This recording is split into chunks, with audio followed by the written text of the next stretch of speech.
สบายดีก่อนอื่นหมดขอนับถือหักแพงมายังประธานคณะกรรมการทุกๆท่าน และหมู่เพื่อนที่หักแพงทุกๆคนข้าพเจ้าซื้อพาไปคำเสาหรือคุณวงศาจะมานำเสนอบทโครงการจบสั้นการศึกษาระดับปริญญาตรีในหัวข้อศึกษาบริหารวิเคราะห์ธนาคารเงินของรัฐวิสาหกิจน้ำประปาแขวงเวียงจันทร์สาขาเมืองธุรคม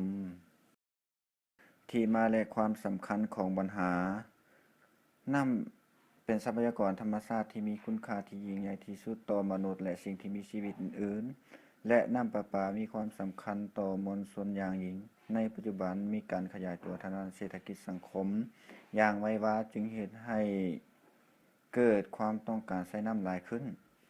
น้ำเป็นปัจจัยที่สำคัญของสิ่งที่มีชีวิตในการดำรงชีวิต เช่นว่าการเพิ่มจำนวนประชากร สร้างพื้นฐานโครงล่าง การขยายตัวเมือง เทศบาล และการพัฒนาอุตสาหกรรมกสิกรรมและการบริการ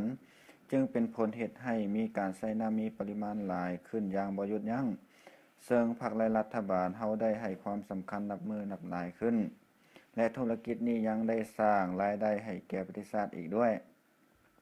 ในการดำเนินกิจการบ่ว่าจะเป็นบริษัทเอกชนรัฐวิสาหกิจหรือหน่วยงานของรัฐบาลใดก็ตาม แม้นมีความจำเป็นอย่างยิ่งที่จะต้องเก็บกำข้อมูลหรือรวบรวมข้อมูลขององค์กรเพื่อนำมาใช้ประกอบการค้นคิด วิเคราะห์แล้วจึงตัดสินใจในการดำเนินธุรกิจต่อไป ดังนั้นข้าพเจ้าจึงมีความสนใจอยากจะศึกษาผลได้รับและวิเคราะห์ธนาคารเงินของรัฐวิสาหกิจดังกล่าว ซึ่งมีจุดประสงค์ของการศึกษา 1. แม่นวิเคราะห์รายรับรายจ่ายแต่ละระยะของรัฐวิสาหกิจน้ำประปา แต่ปี 2012-2015 วิเคราะห์อัตราส่วนรายงานทางด้านการเงินแต่ละระยะของรัฐวิสาหกิจน้ำประปา แต่ปี 2012-2015 ขอบเขตของการศึกษา ขอบเขตด้านเนื้อใน แม่นค่าใช้จ่ายในการดำเนินงาน ผลได้รับจากการดำเนินธุรกิจ วิเคราะห์อัตราส่วนทางด้านการเงิน ขอบเขตด้านสถานที่แม่นรัฐวิสาหกิจน้ำประปาแขวงเวียงจันทร์สาขาเมืองธุรคม ขอบเขตด้านประชากรแม่นใบรายงานทางด้านการเงินจำนวน10ปีของรัฐวิสาหกิจน้ำประปาแขวงเวียงจันทร์สาขาเมืองธุรคม แต่ปี 2012-2015 ขอบเขตด้านเวลาแม่นศึกษาในช่วงระยะเวลา3เดือนเริ่มแต่เดือนเมษายนถึงเดือนมิถุนายนปี 2016 ประโยชน์คาดว่าจะได้รับ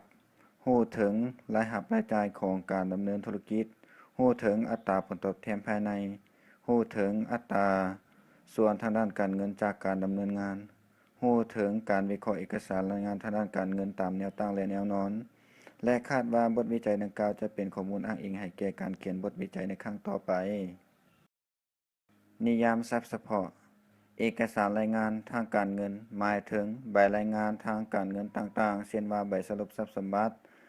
ใบรายงานผลได้รับและอื่นๆได้แสดงถึงธนาการเงินของการดำเนินงานขององค์กรใบสรุปทรัพย์สมบัติหมายถึงใบรายงานที่แสดงถึงธนาการเงินสุทธิของบริษัทซึ่งในนั้นแสดงให้เห็นถึงบรรดาองค์ประกอบของทรัพย์สินหนี้สินและทุนตนเองโดยได้แยกออกจากกันต่างหากใบรายงานผลได้รับหมายถึงใบรายงานที่แสดงถึงผลได้รับกำไรหรือขาดทุนจากการดำเนินกิจการในปีหนึ่งซึ่งในนั้นแสดงให้เห็นถึงบรรดาองค์ประกอบรายรับทั้งหมดและรายจ่ายทั้งหมดที่เกี่ยวพันกันอย่างแท้จริงกับปีการบัญชีนั้นๆอัตราส่วนทางการเงินหมายถึงการนำเอาตัวเลขที่มีงบการเงินมาหารอัตราส่วนเพื่อใช้เข้าในการวิเคราะห์เปรียบเทียบกับกิจการอื่นหรือเปรียบเทียบกับผลการดำเนินงานในอดีตช่วยให้ผู้วิเคราะห์ประเมินผลการดำเนินงานแนวโน้มและความเสี่ยงของกิจการให้ดีขึ้นพื้นฐานทฤษฎีและบทค้นคว้าวิจัยที่เกี่ยวข้องทฤษฎีวิเคราะห์อัตราส่วนทางด้านการเงินอัตราส่วนทางด้านการเงินแม่นการนำเอารายการในใบรายงานทางด้านการเงินตั้งแต่2รายการขึ้นไปมาเปรียบเทียบกันเพื่อให้เกิดความสัมพันธ์ระหว่างรายการนั้นๆซึ่งแสดงออกในรูปแบบอัตราส่วนห้อยจำนวนเท่าจำนวน 100% และจำนวนวันเป็นต้นท่านบุญเฮงศิลากุล2007 ใบรายงานทางการเงินได้รายงานให้ตำแหน่งธุรกิจและผลการดำเนินงานของธุรกิจในช่วงผ่านมา ในการวิเคราะห์ผลการดำเนินงานและฐานะการเงินของการดำเนินธุรกิจ นักวิเคราะห์ทางด้านการเงินต้องมีเครื่องวัดแทกที่แน่นอน เครื่องวัดแทกที่นิยมใช้ก็คืออัตราส่วน ratio หรือดัชนี index ซึ่งแสดงถึงความสัมพันธ์ของข้อมูลตัวเลขทางด้านการเงิน2ชนิด การวิเคราะห์และการแปลความหมายของอัตราส่วนต่างๆ จะเฮ็ดให้นักวิเคราะห์ที่มีประสบการณ์และมีความชำนาญเข้าใจฐานะการเงินและผลการดำเนินงานของธุรกิจได้ดี และสามารถนำไปคาดคะเนวางแผนปฏิบัติหน้าที่ในอนาคตได้ และยังมีทฤษฎีอื่นที่เกี่ยวข้อง คือทฤษฎีวิเคราะห์ความคล่องตัวทางด้านการเงินและความสามารถในการชำระหนี้สินระยะสั้น ทฤษฎีวิเคราะห์อัตราส่วนแสดงถึงการประเมินความสามารถและประสิทธิภาพในการบริหารทรัพย์สิน ทฤษฎีวิเคราะห์อัตราส่วนแสดงถึงความสามารถในการจัดการหนี้สินหรือแสดงถึงโครงสร้างทางการเงิน ทฤษฎีวิเคราะห์อัตราส่วนความสามารถในการสร้างกำไร และทฤษฎีการวิเคราะห์แบบแนวตั้ง บทค้นคว้าวิจัยที่เกี่ยวข้อง จันทร์สมร พุ่นเสวย ปี 2015 ศึกษาผู้ได้รับและวิเคราะห์ฐานะการเงินของบริษัทเวียงจำปาท่องเที่ยวจำกัดผู้เดียว จินดาร้อน แกนบัวทอง ปี 2013 พร้อมด้วยสมาชิกในกลุ่มอีก 2 ท่าน วิเคราะห์ต้นทุนและผลได้รับของรัฐวิสาหกิจน้ำประปา แขวงเวียงจันทน์สาขาพุนหงส์ พรสวรรค์ สุวรรณ ปี 2015 วิเคราะห์ผลการดำเนินงานทางด้านการเงินของกลุ่มถอนเงินบ้านภาไสอาคิม พรหมรา ปี 2015 การวิเคราะห์ฐานะการเงินของรัฐวิสาหกิจไฟฟ้าลาว สาขาแขวงหัวพัน วิไลพร อินทวงศ์ ปี 2015 การวิเคราะห์ต้นทุนและผลได้รับในการผลิตแป้งมันต้นของโรงงานผลิตแป้งมันต้นลาวอินโดไชน่าจำกัด วิธีการศึกษาและรวบรวมข้อมูล วิธีการศึกษาในการศึกษาครั้งนี้ผู้ศึกษาเองได้ลงเก็บกำข้อมูลตัวจริงนำรัฐวิสาหกิจน้ำประปาแขวงเวียงจันทน์สาขาเมืองโทรคม เป็นข้อมูลทุติยภูมิ ซึ่งข้อมูลดังกล่าวแม่นได้มาจากเอกสารรายงานบทสรุปบัญชีขององค์กรและบทสรุปผลการดำเนินงานทางธุรกิจแต่ละปีเป็นต้นแม่นใบรายงานผลได้รับและใบสรุปทรัพย์สมบัติตั้งแต่ปี 2012 หา 2015 โดยการนำใช้รูปแบบการศึกษาแบบปริมาณ และจะได้ดำเนินการวิเคราะห์ไปในแต่ละส่วนของข้อมูลทางด้านผลได้รับ และฐานะการเงินของรัฐวิสาหกิจน้ำประปาดังกล่าว วิธีรวบรวมข้อมูล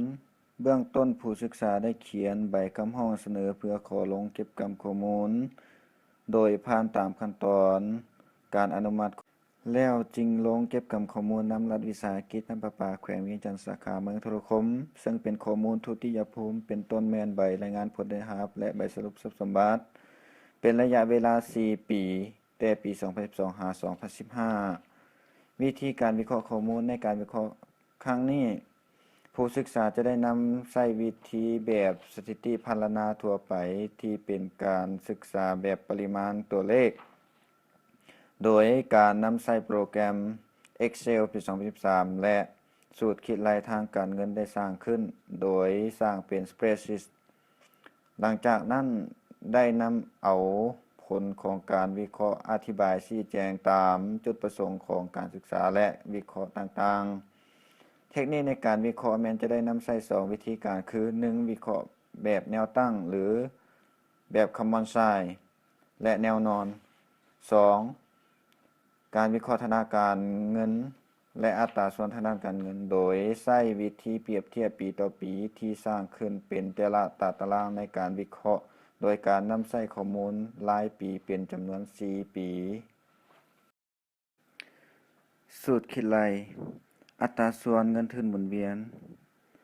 อัตราส่วนหมุนเวียนของทรัพย์สินรวม อัตราส่วนหนี้สินต่อทุนตนเอง